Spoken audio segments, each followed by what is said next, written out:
change these two. Well, we removed one variable frequency drive for this compressor. I'm going to replace it, put it in, and then I got to replace this one. Yeah, it does. I'll show you along the way. First I got to clean it, make it look pretty. This one has seen cleaner days.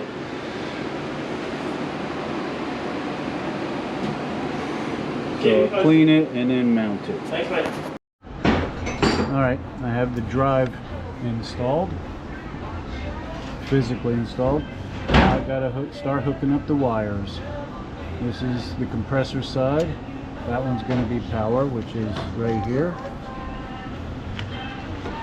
And this one is control and monitoring. Alright, I got the compressor side hooked up. Alright, there we go. Now I've got the power in, main power in, and the compressor. Now it's time for the control and monitoring. Alright, it's all wired up. Got all the control and monitoring. Run command, speed command, load out. Got power in, power out. Amazing how dirty things can get. Look at that. Yum. For the fans. Look at that. That's good for the fans. Good for the unit. The unit. Yeah. Maintenance. There we go. Nice and clean now. Time to put the new drive in. This is the way they come from the factory. Got a label here, just make sure you know that this is the mains in and this is the load out or the motor. Alright, so both drives are installed, but I really can't install the load side because missing part of this cable gland called skin top. See? So gotta go back to the shop and grab one of those so I can finish the install of that. Now I gotta power them up and program. Alright, so it's time to program these things. As you can see, you got things highlighted. So the way you program this is that you hit M. See, we want P100, which is our start control source. If we hit that, if we hit that, you see it's 0, 0. We need 0, 1 for terminal strip. So we hit 1, and we hit M. We hit again. Let's see, we're going to go to 101. 0 to 10 volts DC, which is 1. Again. Hit M. Next one is minimum frequency. We hit enter our minimum frequency. We want at 40. Press and hold the up button. 7, 8. Whoop! Oh, look at that. 40. There we go.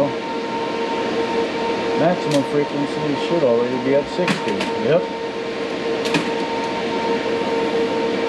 Acceleration time will be 104. Hit enter. We do not want that. We want 5 seconds. Yep. There we go, 5 seconds. 105 is decel. So we want nowhere near that. We want 2 seconds.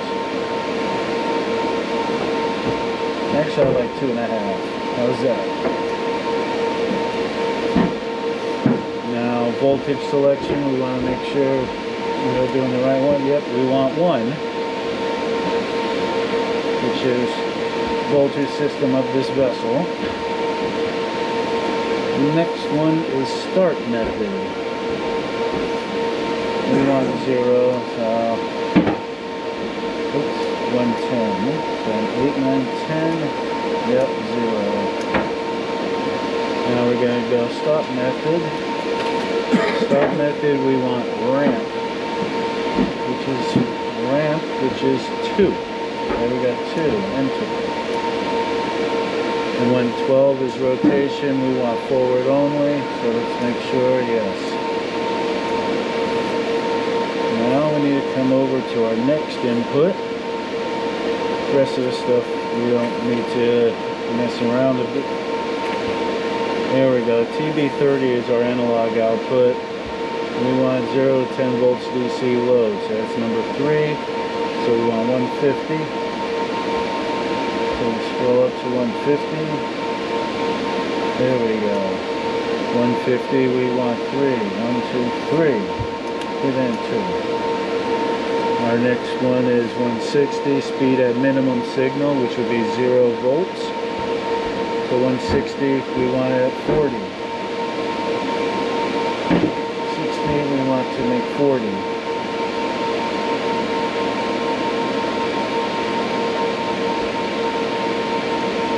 There we go, enter that. Our speed at maximum signal, we want to keep it at 60. So here we are, 161. Yep, 60. Carrier frequency tells us how noisy the motor is going to be. I like to do that while it's running, so we'll leave it. Let's see, where do we have it at? 166. 166 kilohertz. We'll leave it there for now. See what happens. You got to run the motor compressor. And let's see, drive mode. Yeah, we want constant hertz. Might do vector speed, but I got to play around with that. Let's see, 302.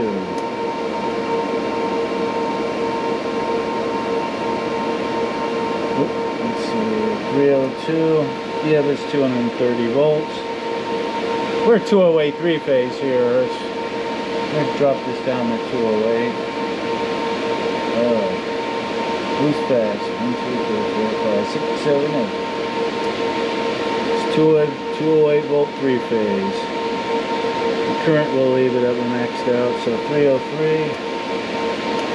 Yep, 54. That's what this drive is rated at.